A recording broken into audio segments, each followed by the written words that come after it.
திருப்பதி கோவில் பிரசாதத்தில் பூரான் இருந்ததாக வெளியாகியிருக்கும் செய்தி முற்றிலும் தவறானது என திருமலை தேவஸ்தானம் விளக்கம் அளித்துள்ளது. திருப்பதி ஏழுமலையான் கோவில் லட்டுவில் விலங்குகளின் கொழுப்புகளால் தயாரிக்கப்பட்ட நெய் கலக்கப்பட்டதாக குற்றச்சாட்டு எழுந்தது. இதுகுறித்து உரிய விசாரணை நடத்தப்பட்டு வருகிறது. இந்நிலையில் நேற்றைய தினம் தேவஸ்தான அதிகாரிகளுடன் ஆலோசனை நடத்திய பிறகு செய்தியாளர்களிடம் பேசிய ஆந்திர முதலமைச்சர் சந்திரபாபு நாயுடு, திருப்பதி கோவில் பிரசாதங்கள் சுத்தமான நெய்கள் மூலம் தரமானதாகவும் தூய்மையானதாகவும் தயாரிக்கப்பட்டு விநியோகிக்கப்படும் என்று தெரிவித்தார். இந்த சூழலில் திருப்பதி கோவிலில் பக்தர்களுக்கு வழங்கப்பட்ட பிரசாதத்தில் பூரான் இருந்ததாக குற்றச்சாட்டு எழுந்துள்ளது. இது தொடர்பான புகைப்படம் மற்றும் வீடியோ சமூக வலைதளங்களில் வைரலாக பரவி வருகிறது. ஆனால் இதற்கு தேவஸ்தானம் நிர்வாகம் திட்டவட்ட மறுப்பு தெரிவித்துள்ளது.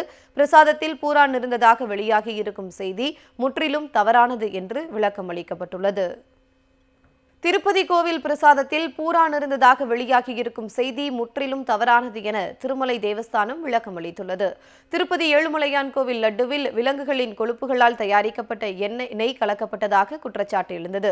இதுகுறித்து உரிய விசாரணை நடத்தப்பட்டு வருகிறது. இந்நிலையில் நேற்றைய தினம் தேவஸ்தான அதிகாரிகளுடன் ஆலோசனை நடத்திய பிறகு செய்தியாளர்களிடம் பேசிய ஆந்திர முதலமைச்சர் சந்திரபாபு நாயுடு, திருப்பதி கோவில் பிரசாதங்கள் சுத்தமான நெய்கள் மூலம் தரமானதாகவும் தூய்மையானதாகவும் தயாரிக்கப்பட்டு விநியோகிக்கப்படும் என்று தெரிவித்தார்.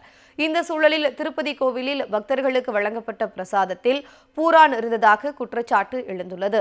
இது தொடர்பான புகைப்படம் மற்றும் வீடியோ சமூக வலைதளங்களில் வைரலாக பரவி வருகிறது. ஆனால் இதற்கு தேவஸ்தானம் நிர்வாகம் திட்டவட்ட மறுப்பு தெரிவித்துள்ளது. பிரசாதத்தில் பூரான் இருந்ததாக வெளியாகியிருக்கும் செய்தி முற்றிலும் தவறானது என்று விளக்கம் அளிக்கப்பட்டுள்ளது.